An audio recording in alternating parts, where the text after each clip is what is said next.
Joe, good morning, man. How you doing? Good morning, Blake. I'm doing just fine. Another day today, I guess, is the motto, isn't it? It sure is, and that could go one of two very different ways, Joe. That this could be another day like the last three, or it could be a day where, we all feel like we went a little over panicky after last night. 3 games into this series, Joe, we all set it up. Biggest series of the season. You control your own fate if you take care of this series, etc. And they have not only a complete no-show last night, but more or less no-showed the first 3 games of this series. Before we get into some of the specifics offensively, what do you make of that from just a high level of, not at all meeting the moment these last couple of days?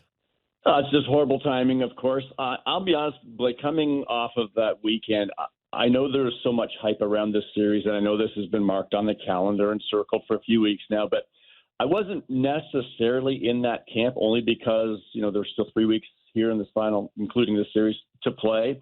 But I also didn't anticipate losing 3 straight games to the Rangers. So, I mean, you can certainly still come back. They're right in it. You can say all those things because those are facts. I mean, they're not mathematically out of it by any means yet. But now you're going to need to play a lot better. This is such a roller coaster team. It's such a roller coaster game. We've seen this throughout the course of many baseball seasons. And I did think to myself, and I said to a few people going into yesterday, like they could rattle off the next 2 games against Texas. They could take 2 out of 3 against Boston this weekend, and we're right back in that better mindset. But clearly it didn't get off on its right foot last night. So it's offense. It's offense. That's all we keep talking about is offense. Mm-hmm. And this offense has been mystifying all season long. And maybe I shouldn't say mystifying as much as just not what we expected. I mean, I'll be the first to raise my hand in the offseason when all those moves were made and the direction that this team went. Even with the Moreno trade for Varsho, I'm thinking here's a guy that hit almost 30 home runs and new dimensions at the Rogers Center. He'll be good for 25 to 30 here. And you've got Kirk and Jansen, who are 2 guys that have been around a little bit now and know this staff, know this team. They're ready. They're capable of winning now because that's where this team was. I mean, everything went in that direction. They improved the outfield defense. The pitching staff, of course, has been great, and part of that is that outfield defense.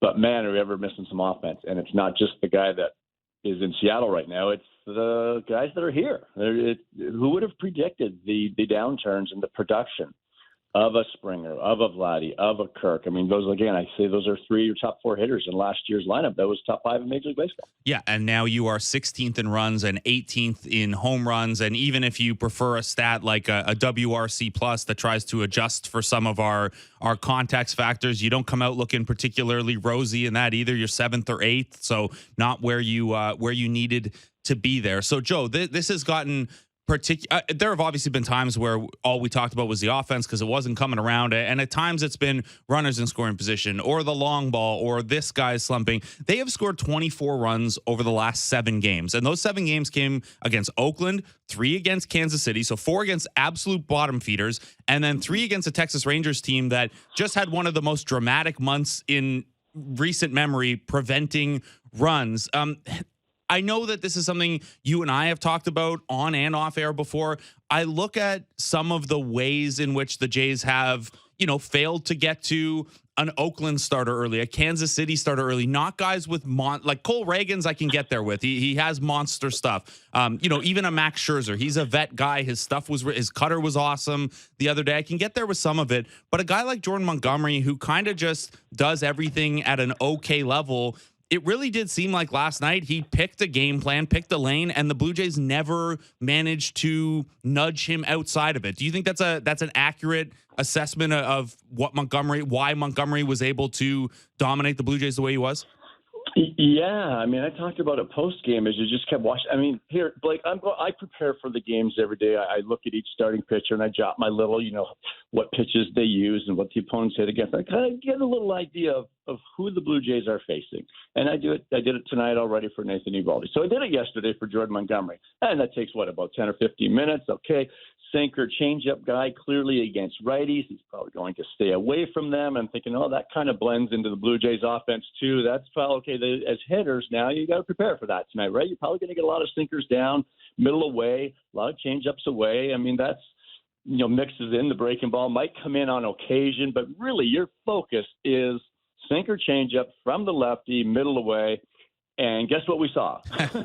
A lot of that. That's what we saw. And I mean, early on, it's first inning. I look back at that first inning and glad to get that dribble, of course. And where was it? Sinker out there, and I was like, okay, here we go. But then I thought David Schneider missed a couple of pitches, and you don't see him. I think he took one, and then he flied out on a fastball right down the middle, so he missed it, and that happens. But then it just started going, and there's Kirk with that sinker away, double play ball, Witt a couple of times, balls away.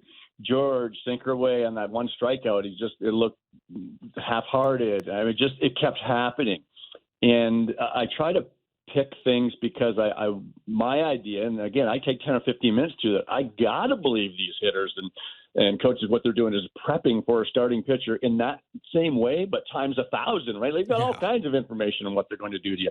So that's what's a little befuddling to me, where if I kind of know what the game plan is, and it's another thing to also know the game plan, but then execute it and counter him. And what are you going to do? Whether you're going to stay on the ball, do you get closer to the plate? But your mindset has to be out there, yet still see a lot of the same approaches, same swing. So I don't know if there's just not an adjustment, because I think you do have to. I'm not saying you change your swing every night based on the starting pitcher, but your mental approach when you get in the box has to be something. Like I look at like a Bo Bichette, and I know he's extreme because he's so darn good, and he didn't get a hit last night. But every time he steps in the batter's box, and it's not just mechanically what he does so well, because that's what makes him such a great hitter.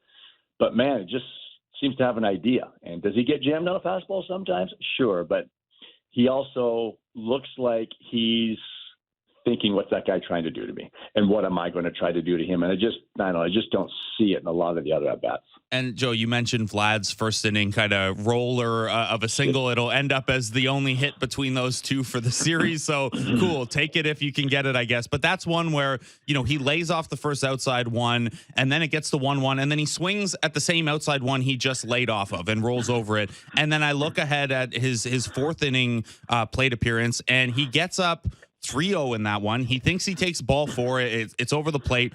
Okay, whatever. But then the fifth pitch of that one is not only a pitch that he's already laid off of a couple times in that plate appearance, but if you're going to decide, like if sinkers and changeups on the outside edge are the game plan, and you've just seen a couple and you decide, hey, this one's going to be enough in the zone that I can swing at it. What do we make of the fact that in addition to that decision that we can disagree with, it was a 92-mile-an-hour fastball that Vlad couldn't really catch up to, knowing that it was probably going to be a 92-mile-an-hour sinker or a changeup in that spot?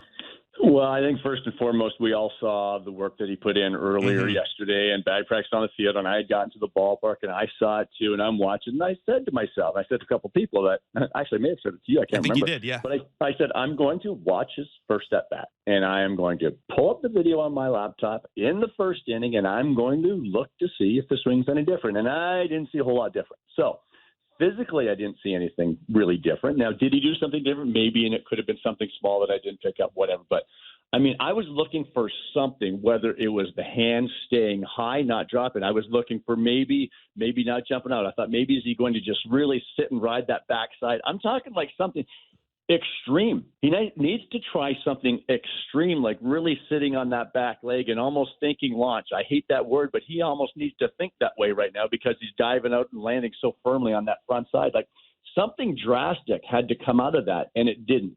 So sure enough, he dribbles one past the pitcher. I'm like, here we go again. And then you watch the rest of that bat. I'm just not seeing anything different. So I'm not sure how you can put all that in a day but not change, because I would say, I think most people would agree with me that this is the point. He is at a point now, and it probably actually happened way earlier, but at this point now, if you're going to have a session like that, something like fairly drastic should look different, and it didn't. So whatever it was, he could have been working on his shoulder, doing so many things that involved in a baseball swing, but I thought I would see something that I would notice to my naked eye that was different, and I didn't. So I'm not sure where he's going with that, but I think in terms of that swing you're referring to, it's a case of everything. It's a case of the mechanics aren't good, the moves aren't good, and now, of course, you've got a guy that's pressing, and what do you do when you do that? You expand and try to do too much. And that's leading off an inning, right? Of all times, like good Vladdy, he takes that, and it's probably up and away ball 4, or if he did catch the zone, so what? It's 3-2 now. Like that's when he's going good. That's the Vladdy we know and love. And unfortunately, we just haven't seen that in a while. Yeah, and that's supposed to be a huge part of being such a good hitter is you're comfortable getting to 2 strikes. It's like, okay, well, if you don't give me my pitch, I'll wait for it. And if I got to defend with 2 strikes, so be it. So we turn the page to tonight with the offense, Joe. And I guess before we get into Nate Eovaldi a little bit, just because this question's coming in on Twitter and in the text line a little bit, do you put any stock in the idea of like, hey, change up moves Vlad's spot in the batting order, give him a day down, or do you kind of just have to keep riding this because this team's not going to do much if he doesn't figure it out anyway? I would. I think we've hit that point. Yeah. I mean, normally I'm not a fan. I'm not a fan of moving guys around and doing things like that. But that point has come where, and I think I said it yesterday. Like, why wouldn't you? Like, why wouldn't you just shake it up? Why don't you move Schneider up there, drops Vladdy a little bit, and again, not demotion, not punishment, not bench him and sit. Although, hey, sometimes a day away can't hurt either. Maybe you just sit on the bench for a day and watch the game. I've always felt, and I've had other players tell me that, like everyday players when they get a day off, so often you hear that comment. Yeah, it was kind of really enlightening to sit back and kind of watch how that pitcher attacked our hitters, because you do have a totally different perspective. Maybe it needs one day of that. I would change things up right now. Why wouldn't you? Like it's that point. I don't think you can get to a lower low right now offensively where this club is. So try something and move guys around. Now Eovaldi's a guy that he's pretty tough on lefties. And, you think a righty's on the mound, get all the lefties in there, but be careful what you wish for because he's got that splitter. He's got the 4-seamer. He'll run the cutter in on, think of like a Varsho or a Biggio, those kinds of guys. So it'll be interesting to see what the lineup is if he does put all the lefties in there against Eovaldi, or do you ride the other guys? And again, I don't know what the right answer is right now. Obviously, you're always thinking about the matchups, but Nathan Eovaldi is still Nathan Eovaldi, right? Like it's going to be interesting to see if it's loaded with the lefties, because I honestly don't think that's for example, I don't think it's a great matchup for Dalton Varsho. Now you could laugh and say nothing is right now, but a pretty good fastball guy that runs it in with the splitter and a cutter, that's probably not a good thing for Varsho right now. Yeah, and I get asked sometimes about reverse splits, guys, and my answer is always, well, I got to see a big sample, and I got to see either a splitter or a changeup at an elite level to believe that a guy is reverse splits. Well, Eovaldi has the splitter, and he's got 4 years in a row of those reverse splits, so probably believe it there. Also, a big ground ball guy as well. So if you're looking at the type of guy who maybe expands the zone and rolls over some, well, he's right near the top of the league in ground ball rate too. So this has not left me more confident. Joe, moving away from the game specific stuff, they have put themselves in a spot here now where they entered this series fully in control. They had a couple games edge. They could have won the tiebreaker against Texas. They could have left this series in a comfortable spot. Now, I know you were kicking around a little bit on Blue Jays Central last night. Your record, you are what your record says you are at this point in the season. And the Jays record says they're a borderline playoff team, which isn't the end of the world. But the expectation was to win a division this year, not just sneak in the playoffs. I also wonder when we talk about something like your record is, you are what your record says you are, when we dig in and the Jays are 8 games under 500 against winning teams, or they're 11 games under 500 against the teams currently in AL playoff spots, do you think that tells us as much or more than the overall record?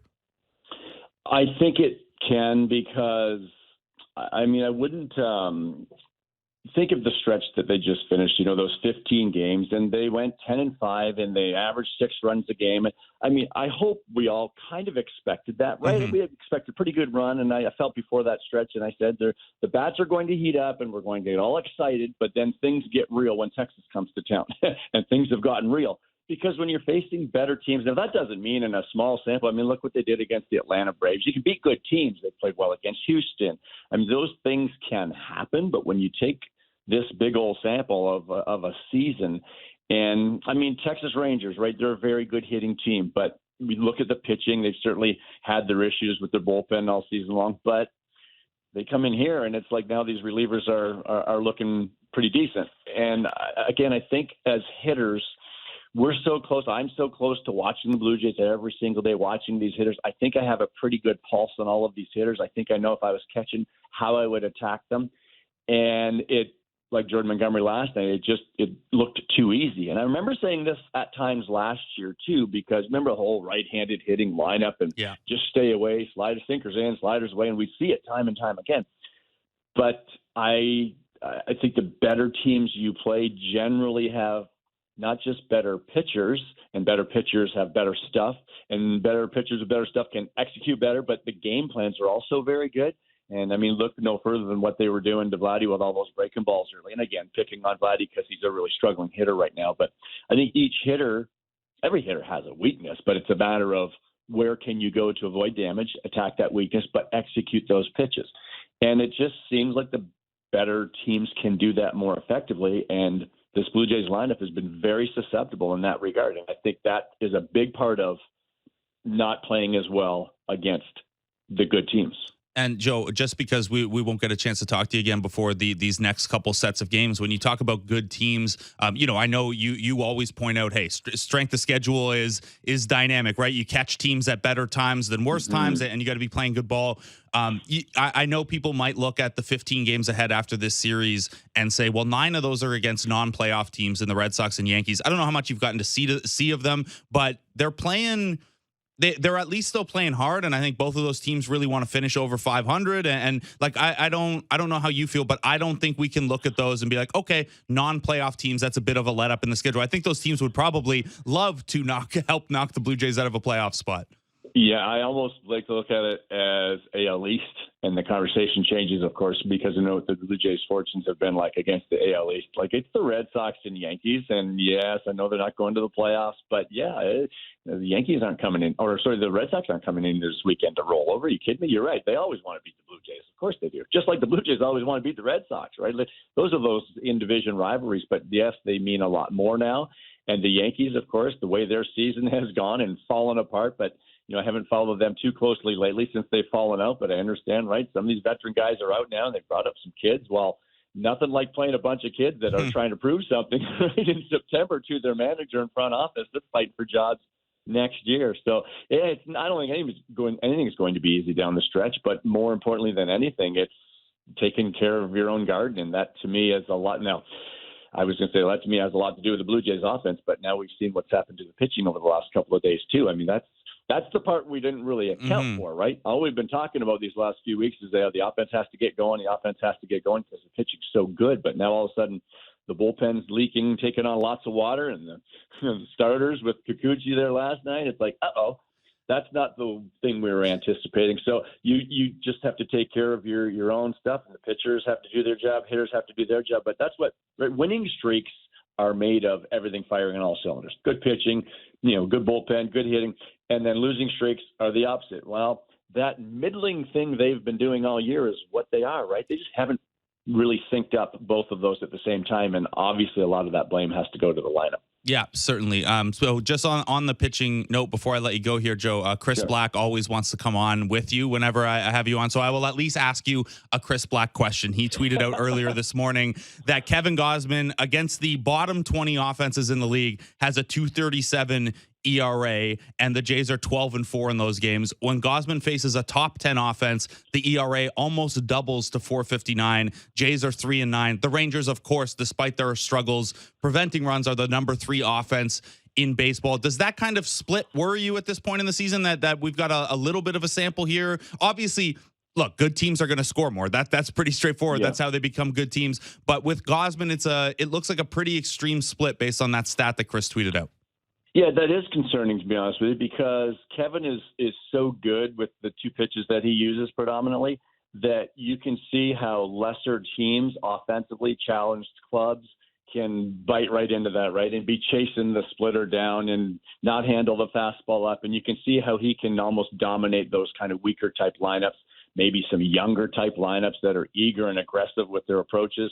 And then you get more of a veteran type, or let's just call it a better offense, better quality, like the Texas Rangers, that we'll see what their approach is, but they're probably going to have a better game plan and a better approach against a better pitcher, right? And that's what makes life more difficult. And that's why it's such a challenge for a pitcher and catcher to play that chess game. I mean, Simeon's going to start the game off, and he's going to be probably hacking, right? I mean, be ready for that first pitch. I certainly wouldn't be flipping his slider in their first pitch, but these guys are going to have good approaches against the Kevin Gausman, and you don't necessarily know that until the game starts. Like if I'm catching tonight, I'm not sure what their approach is going to be to Kevin. Are they going to be thinking splitter, making that splitter be up, or are they going to be laying off that fastball that's up in the zone? So it takes that not even first time through the lineup, but those first several hitters to feel maybe how they're approaching it. But the bottom line is the better teams have better hitters, and they generally have better approaches, and that's challenging for any pitcher, regardless of who you are, even if it's a really good one in Kevin. Yeah, I don't know how anyone pitches to Corey Seager right now, so good luck to Kevin Gausman. Joe Siddall, thanks so much for taking the time out this morning, man. Enjoy the game later. Hopefully it's a more enjoyable one than the last couple.